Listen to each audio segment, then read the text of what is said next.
स्वागत है आप सबका एक बार फिर से। अभी तक हम लोगों ने दो वीडियो देख लिया है और पहले वीडियो में हम लोगों ने देखा था कि डायमेंशन और डायमेंशनल फॉर्मूले क्या होते हैं और दूसरी वीडियो में हमने उसकी प्रैक्टिस की थी। इस वीडियो में सबसे पहले हम देखेंगे कि वेरिएबल्स और कांस्टेंट को कितने पार्ट में हम लोग बांट सकते हैं।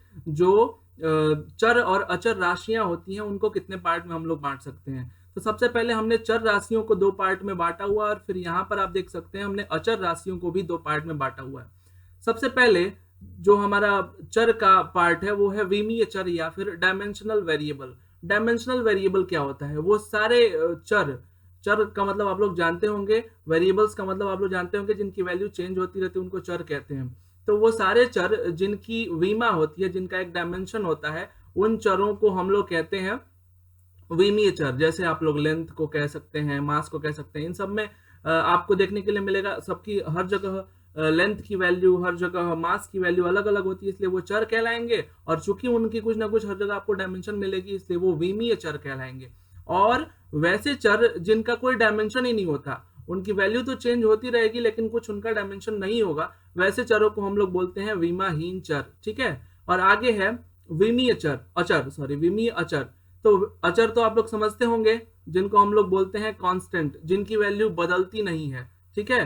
तो वो अचर जिनका एक डायमेंशन होता है, उन अचरों को हम लोग बोलते हैं विमीय अचर। जैसे कि हम लोगों ने कई सारे विमीय अचरों को भी देखा हुआ है। आप लोग उसकी प्रैक्टिस पहली वीडियो में आप कर चुके हैं। अगला है विमाहीन अचर। वैसे अचर जिनका कोई डायमेंशन ही नहीं होता, वैसे अचरों को हम लोग बोलते हैं विमाहीन अचर। जिनका कोई डायमेंशन नहीं होगा लेकिन उनकी वैल्यू हमेशा कांस्टेंट आप लोग को मिलेगी, वैसी वैल्यूज को हम लोग बोलते हैं विमाहीन अचर। ठीक है। आगे बढ़ते हैं, देखते हैं प्रिंसिपल ऑफ होमोजेनिटी क्या होता है या समरूपता का सिद्धांत क्या होता है। ठीक है। तो समरूपता का सिद्धांत ये कहता है कि केवल उन्हीं भौतिक राशियों को जोड़ा या घटाया जा सकता है जिनका विमीय सूत्र समान हो। इसका मतलब क्या हुआ?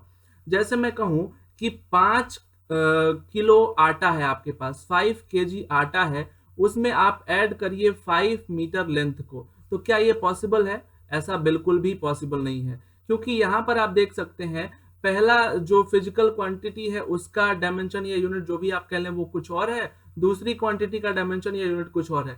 तो इनको हम लोग आपस में नहीं जोड़ सकते। लेकिन मैं कहूं कि 5 किलो आटे में 4 किलो और आटा ऐड कर दो, तो आप आसानी से इसको क्या कर सकते हैं? ऐड कर सकते हैं। मतलब वैसी ही फिजिकल क्वांटिटी को हम लोग जोड़ या घटा सकते हैं आपस में, जिनका जो डायमेंशन होता है वो सेम होता है। यहाँ पर इंग्लिश में भी आप देख सकते हैं कि only those physical quantity can be added और subtracted which have same dimension. केवल उन्हीं भौतिक राशियों को जोड़ा या घटाया जा सकता है जिनका समान विमा होता है। ठीक है। इसी को अगर दूसरे रूप में कहूं तो ये मैं कह सकता हूं कि the dimension of all the terms written on both side of a correct equation should be same. मतलब एक सत्य समीकरण जो है, एक सही समीकरण अगर आपको मैं दे दूं, तो उस सही समीकरण के लेफ्ट हैंड साइड में जो फिजिकल क्वांटिटीज हैं और जो राइट हैंड साइड में फिजिकल क्वांटिटीज हैं, दोनों का जो डायमेंशन होता है वो सेम होता है। इसका मतलब क्या हुआ? मैं कहूं कि ये A है, इसमें B जोड़ दिया, ये C के बराबर हो जाता है, और मैं कहूं कि ये इक्वेशन जो है वो सही है, इसको मैंने सही लिखा हुआ, ये करेक्ट इक्वेशन है। तो इसका मतलब ये हुआ कि सबसे पहले आप देख सकते हो, अब अगर इस पार्ट को आप पहले भूलते चलो, आप सोचो कि ये पार्ट है ही नहीं, केवल इसको देखो, A प्लस B को देखो। तो A और B, A में अगर B जुड़ा है और ये बात कही जा रही है कि ये सही बात है, तो A का डायमेंशन और B का डायमेंशन, दोनों के डायमेंशन क्या होंगे? सेम होंगे। ठीक है। तभी ये दोनों आपस में जुड़े हुए हैं। तो ये जो दूसरा स्टेटमेंट मैंने बताया वो ये कहता है कि अगर A और B के डायमेंशन भी सेम है तो C का डायमेंशन भी A और B के डायमेंशन के बराबर ही होगा। आप कह सकते हो कि ये क्यों कह दिया आपने, ऐसा क्यों होगा? इसको ऐसे मैं कह सकता हूं कि इस इक्वेशन को लिखने का एक और भी तो तरीका हो सकता है कि A प्लस बी C को इधर ले जाओ लेफ्ट हैंड साइड में, तो माइनस का C हो जाएगा और ये हो जाएगा 0। अब तो मैं देख रहा हूं यहाँ पे कि A, B और C में A में मैंने B को जोड़ा हुआ है और फिर इन दोनों के जोड़ में से C को घटाया हुआ है। तो यहाँ पर जोड़ और घटाव को देख सकते हैं आप, और ये तीनों फिजिकल क्वांटिटीज हैं। तो फिजिकल क्वांटिटी को जोड़ा या घटाया गया है, तो ये भी तो निश्चित है कि दोनों की डायमेंशन सेम होगी या तीनों की डायमेंशन सेम होगी, तभी इन तीनों को जोड़ा या फिर घटाया जा सका है। तो इससे आप निकाल सकते हैं कि अगर कोई करेक्ट इक्वेशन है तो उस करेक्ट इक्वेशन का जो लेफ्ट हैंड साइड का डायमेंशन होता है वो राइट हैंड साइड के डायमेंशन के बराबर होता है। ठीक है। आशा करता हूं ये बात आप समझ चुके होंगे।